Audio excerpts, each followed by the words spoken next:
He creado en mí varias personalidades. Creo personalidades constantemente. Cada sueño mío es inmediatamente, en el momento de aparecer soñado, encarnado en otra persona que pasa a soñarlo. Y yo no. Para crear he destruido. Tanto me he exteriorizado dentro de mí que dentro de mí no existo sino exteriormente.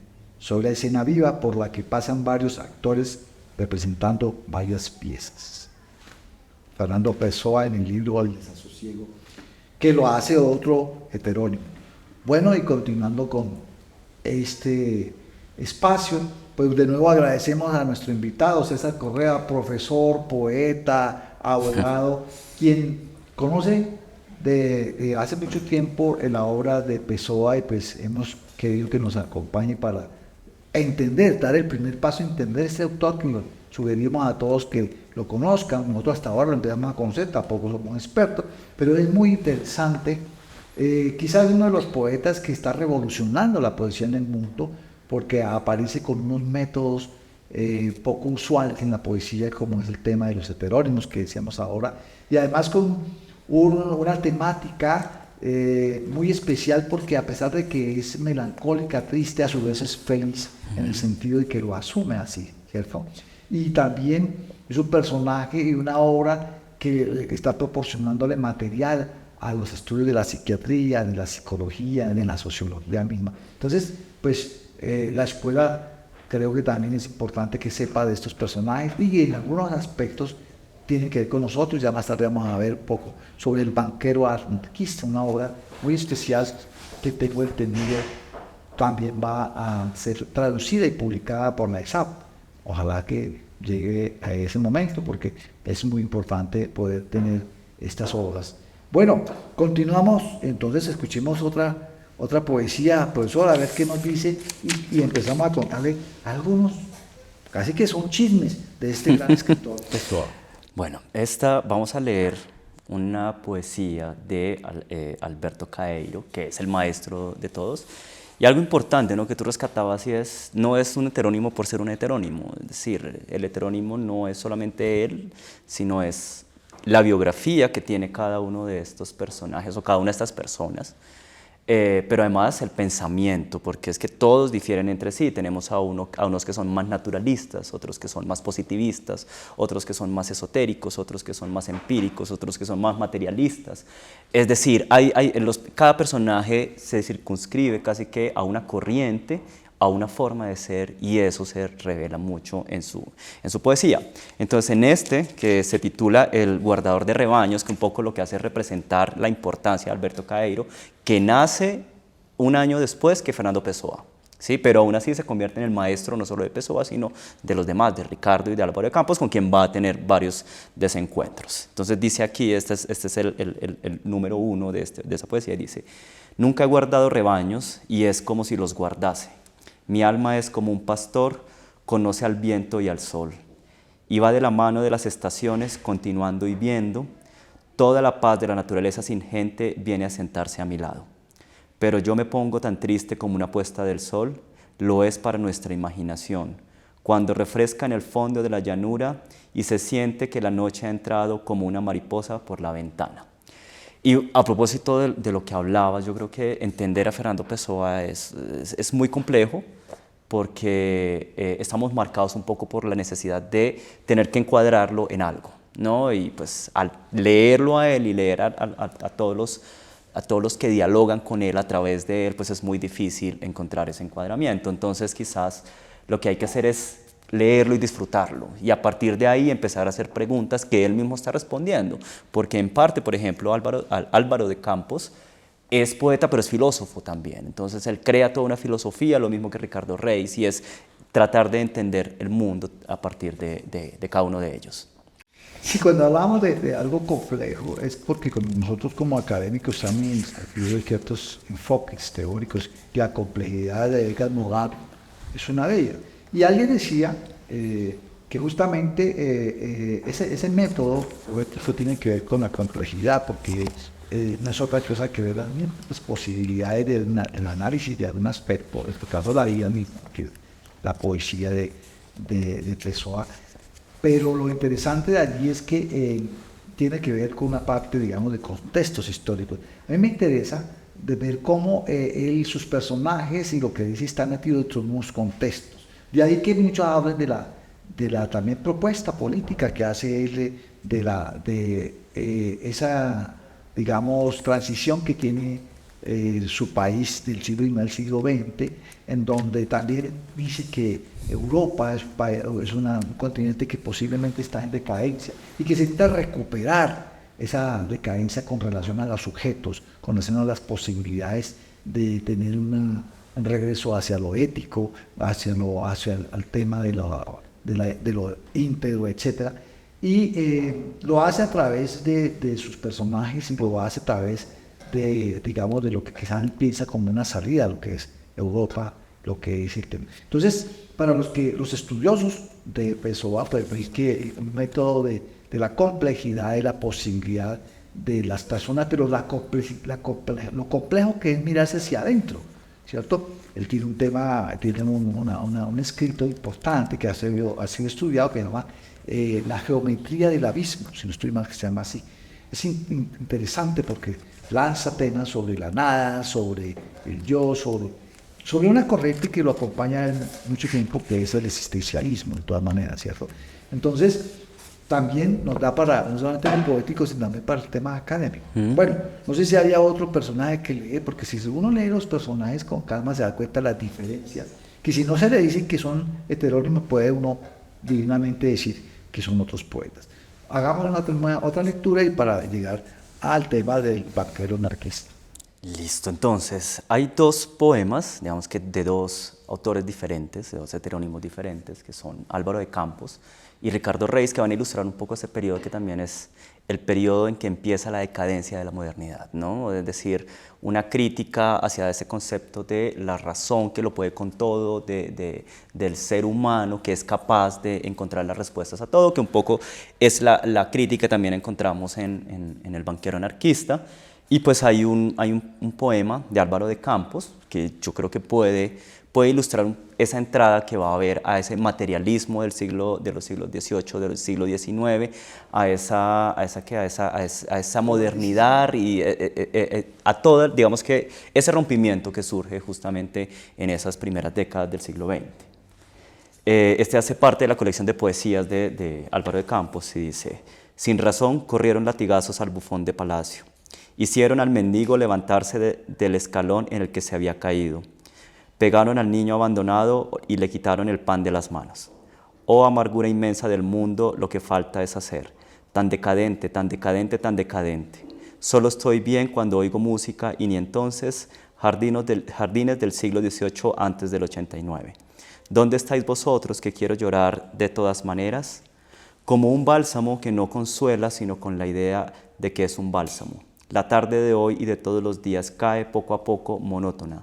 Han encendido las luces, cae la noche, la vida se hace sustituir, sea como sea, es preciso seguir viviendo.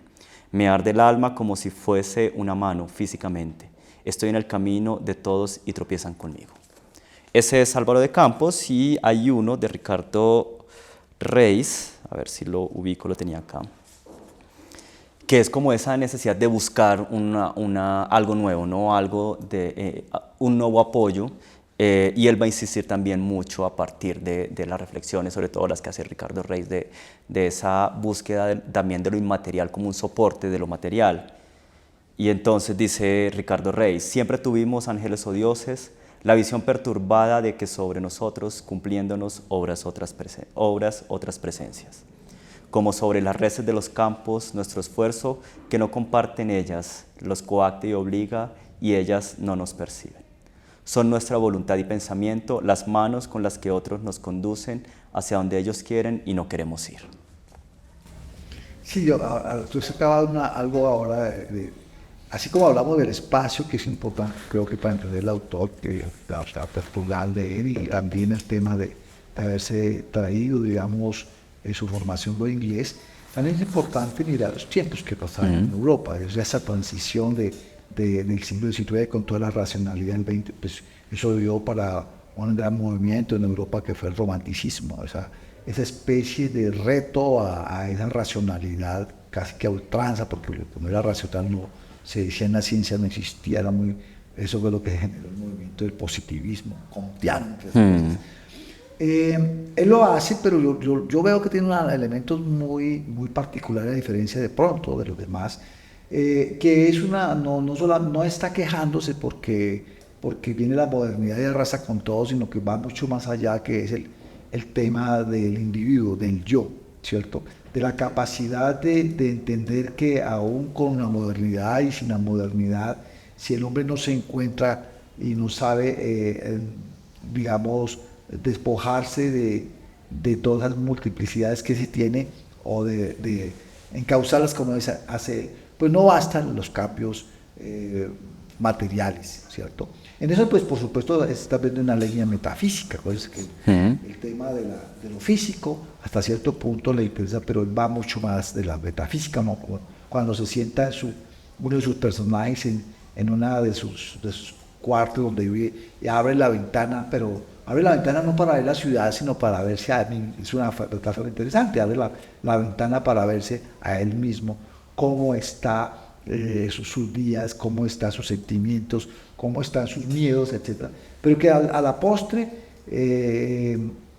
tampoco es no lo lleva esa literatura al extremo de la tristeza o al extremo de la sin salida como un poco Kafka, sino que es casi que la convivencia y el hecho del disfrute de la soledad. Por ejemplo, se encuentra que dice: lo más feliz es cuando estoy solo, cuando no tengo nada que ver con nadie, para poderme leer a mí mismo. El disfrute de poder entender que en cierta forma hay una levedad, como diría Kundera, del ser, en donde no somos nada, somos una brisna en cualquier momento, ¿cierto? Pero que gracias a esa misma también no tiene un sentido. Digamos que si uno lo lee, también podría decir que hace quizá una lectura también un poco, digamos, no sé cómo se llamaría, que le genera salud a algo, como el caso de Cioran, que a pesar de que es agresiva y lo invita al suicidio, pues quien lo lee termina riéndose porque está acompañado de una metáfora que todos tenemos, muy acompañado de un humor negro. Aquí a veces existe incluso el humor sin proponérselo, un humor negro en donde dice: esta ciudad es bellísima cuando no hay nadie dentro de la ciudad, ¿cierto? Porque vemos las sombras, vemos la misma soledad, etcétera. Se abstrae de toda esa realidad para ver a alguien que para otros, por supuesto, sería sufrimiento. ¿Qué podríamos más decir de Fernando Pessoa? Bueno, de Fernando Pessoa, es que hay tantas cosas por decir, y yo pienso también justamente en el texto que nos reúne acá, que es El banquero anarquista, y a propósito ese de lo irónico y del humor que puede haber en la ironía, ¿no? El mismo texto ya dice El banquero anarquista, ¿no? Y se encuentra uno que evidentemente lo que hay es una contradicción del mismo individuo, del ser humano, a partir de algo que es un diálogo, pero termina siendo un soliloquio, porque es el banquero hablando por sí mismo, tratando de justificar a otro, pero realmente se está justificando a sí mismo, tratando de explicar. En dos contradicciones, porque ya cuando uno podría decir, vamos a tratar de saber o qué hay aquí, cuando él dice banquero anarquista, en dos conceptos que son contradictorios, ¿no? Porque por un lado es la búsqueda de una libertad específica a partir de la teoría anarquista, de una base moral fuerte que ha sido defendida por Proudhon, por Kropotkin, por otros, y luego el sistema financiero, que es la representación de aquello con lo que más se lucha quizás desde el anarquismo, ¿no? Como la mayor burocracia o la mayor representación justamente de esa cooptación o coacción a la que está sometido el individuo, representada en los bancos. Entonces, el banquero anarquista un poco ilustra como esa tendencia del ser humano a tratar de justificarse, pero de encontrarse y tratar de hallar razones en todo, razones que incluso llega uno en alguna ocasión del banquero anarquista a decir, es que son razones incoherentes, o sea, la incoherencia hace parte también del ser humano, y hay un sujeto acá que es incoherente en sí mismo y está representando justamente su incoherencia a partir de un encuentro que aparentemente es con otro, pero que es un encuentro con sí, ¿no? No sé tú qué lectura hiciste del banquero anarquista, pero la verdad es que me causaba curiosidad cómo a partir del uso del argumento, justifica algo que de entrada es injustificable.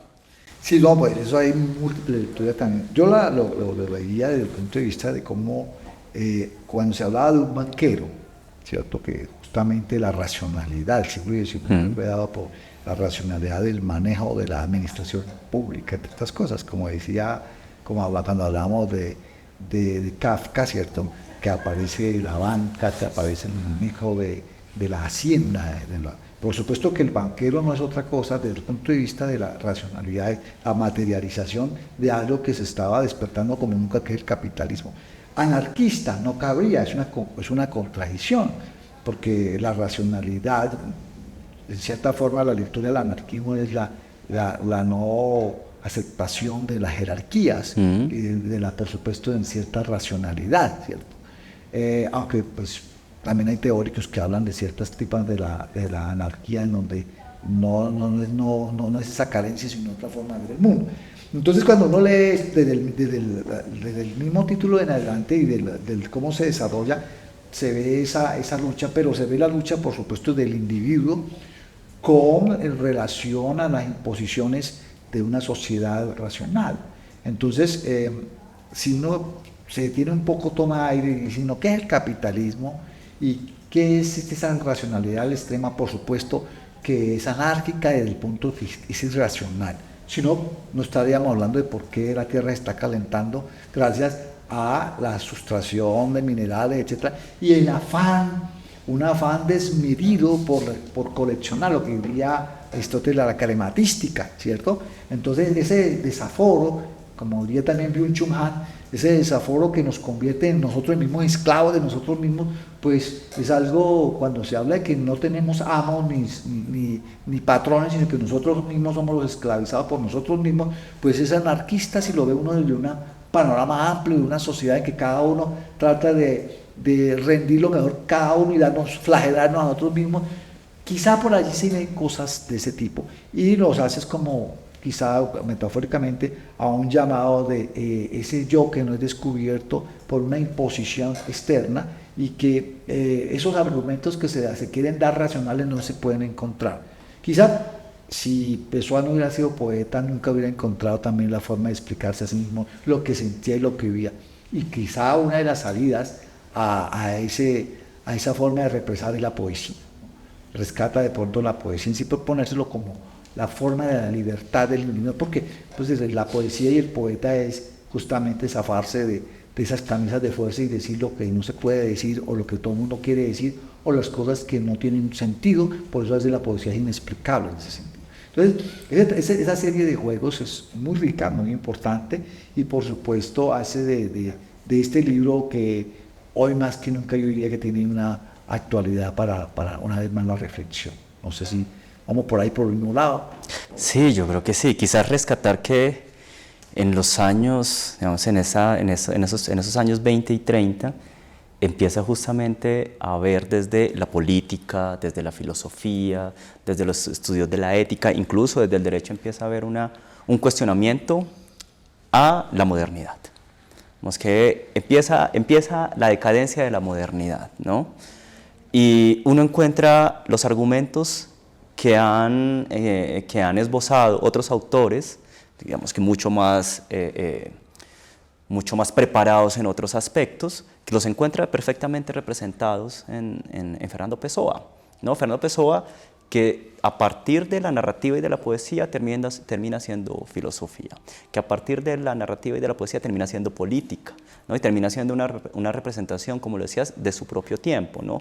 De la Portugal excluida, la Portugal más alejada de lo que podría ser el centro de la Europa moderna, de la Europa industrializada, la Portugal que acaba de perder los territorios en América, la Portugal que empieza ese tránsito a la modernidad, pero que también llega tarde a la modernidad, porque cuando llega ya están cuestionando la modernidad. Y cómo ese juego de símbolos o de imágenes en el banquero, que además la representación del banquero es un tipo sentado con una pipa, ¿no? Y es lo que está representado en quien habla, las pausas que hace para fumar su pipa, un poco para tratar de ser el banquero y de ilustrar justamente esa ilusión cómica del capitalismo y de la modernidad, de la racionalidad. Y luego el juego de argumentos, el juego de palabras, y cómo el banquero termina envolviendo y envolviéndose al mismo en un juego de argumentos, en un juego de palabras. Y también lo veo yo como una crítica justamente a esa necesidad de quererlo justificar todo, de quererlo argumentar todo, de quererlo racionalizar todo, ¿no? Entonces, racionalicemos también la anarquía desde otro punto de vista, ¿no? Y termina siendo justamente eso, demostrando quizás las incoherencias, porque en el fondo lo que está diciendo es, nosotros somos sujetos incoherentes. Sí, hay dos cosas que llaman la atención para ir terminando. Es el tema que también está por investigarse más, el tema de los escritores que influyen en él, ¿no? Aquí uno, leyendo alguna poesía de sus heterónimos, encuentra expulsiones y de pronto ese sentimiento que tenía Rambo, por ejemplo. En el tema de doblarse, Rambo también trata de mostrar todo un mundo o en el infierno, en las estaciones del infierno, en el barco híbrido, de cómo se dobla ese ser humano que también, fíjate que en la época que fue escrito también, que escribió Rimbaud, en donde hay una contradicción ahí permanente entre la racionalidad y lo que se piensa, ¿cierto? Solamente que, pues para la época, creo que había avanzado más el psicoanálisis, pues que no solamente la razón y la sinrazón, sino que también la necesidad del aporte y del conocimiento de la persona, de los otros yo, que actualmente se va a hablar mucho de esto y tiene muchos éxitos el tema de eso, que me imagino que los racionalistas para nada, pues tenían que ver con eso.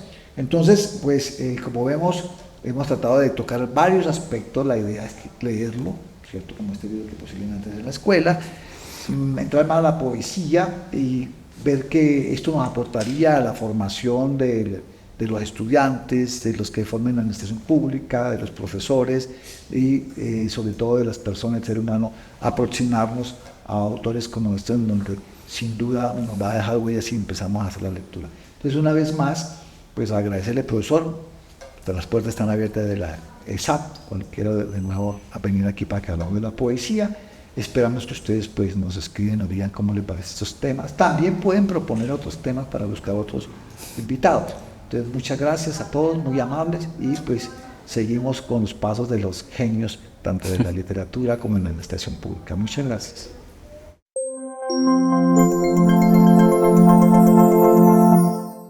Colombia, potencia de la vida.